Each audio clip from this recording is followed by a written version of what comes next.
Hi grade 3.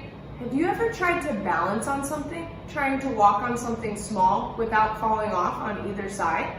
I know sometimes I've seen us out on the playground trying to balance on things. Maybe you've tried to balance on a curb before when walking down the street or by your house. I know that gymnasts also do a lot of balancing. They go on balance beams and they have to try to do tricks without falling off. Today we are going to be talking about things called balanced forces and unbalanced forces. So, balanced forces are when there is the same amount of push or pull on an object from both sides and it doesn't move. You see in my picture over here I have a scale, and on my scale I have the same size of circles on each side. And so one isn't really heavier than the other. One doesn't have more force than the other. So that's why the arrows are the same size. The push down on the objects is the same amount. So it is a balanced force. So because it's a balanced force, it doesn't move. It's not going to tilt to one side. So balanced forces don't move. They stay the way they are. There's another thing called unbalanced forces. And unbalanced forces are when one side has a greater amount of force than the other. So as you can see in my picture, we have one circle is very, very large and the other circle is tiny, tiny, tiny. So the force is not the same. There's not the same amount of push down on the objects. We see this side is a lot heavier and has more force than this side. And this is what causes that object to move. So we see it in scales, we see it in a lot of different places.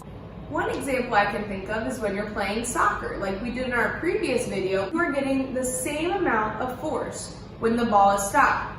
The ball is actually pushing off the ground and you are pushing your foot down onto the ball, causing it to stop and to not move. That is a balanced force because it's not moving and the ball isn't going anywhere anymore. But one way to make that an unbalanced force and to cause that motion is to kick the ball with your foot.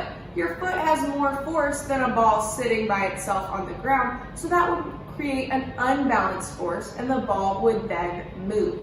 Another one I can think of is with our classroom door. Sometimes at the same time, someone is trying to open the door while someone else is trying to close the door because we didn't see each other. That is a balanced force because the door isn't really moving because one person is pushing, one person is pulling, and the door is just stuck in the same spot. It's not moving. But to make it an unbalanced force, maybe someone is stronger than the other person or someone lets go. And then that would cause the door to move again and to become an unbalanced force. And my last and favorite example of unbalanced and balanced forces is playing tug of war. I know we played tug of war before, either at games day or maybe in gym class or some fun activity, but tug of war is a great example of forces. You have one team on one side, another team on another side, and you start off with the rope in the middle. When you pick up that rope, before you start pulling, it's a balanced force. Everyone has the same amount of force that they're putting on that rope. Everyone's kind of pulling, but not using their full strength. It is a balanced force. Team A and Team B aren't moving the rope because they aren't pulling it with all of their strength.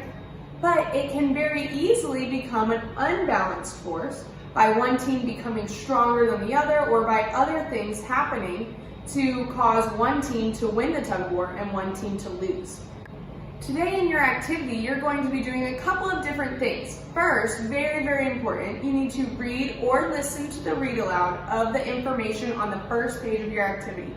The information that we are learning about now is not found in our Science Fusion book anymore, so you will need to read that information that I'm giving you in the activities in order to get all of the information about forces.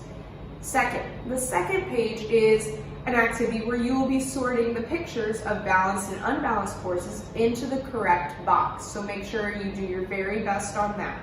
And then the third page on the activity is a picture of Mrs. Bryn and I doing tug of war. And you have to decide, right now it's a balanced force, neither person is winning. What could happen to make it an unbalanced force? What could be added into the picture? What could be taken out of the picture? What do you think?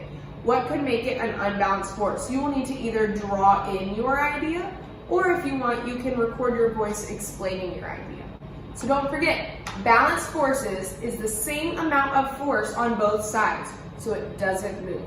Unbalanced forces means there's a little bit more force or a lot more force on one side than on the other, so the object does move. That's really important for you to remember as you begin your activity.